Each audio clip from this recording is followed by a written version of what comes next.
We'll guide you through how to crop text in Canva. If you find this helpful, don't forget to like and subscribe. Start by opening your browser. Once it loads, search for Canva in the search bar so you can reach the site.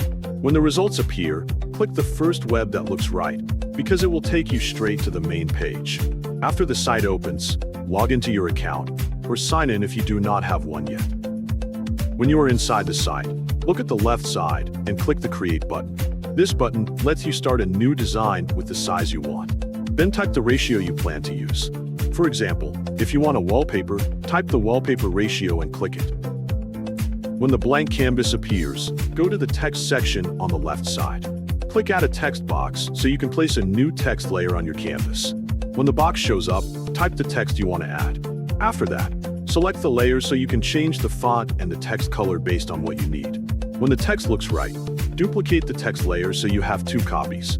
Next, select all the text layers at the same time. Right-click on them and choose the Download section option.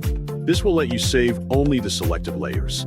Turn on the transparent background so the download has no background, then click Download.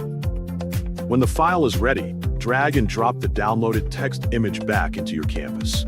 After it appears, delete the text layers you made earlier, since the new image version will replace them. Adjust the position and size of the downloaded text so it fits the space you want.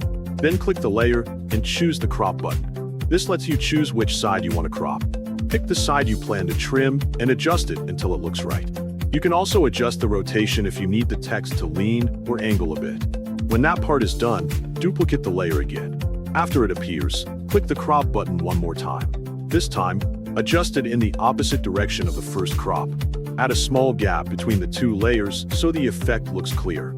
Keep adjusting until both sides match your plan and the layout feels balanced.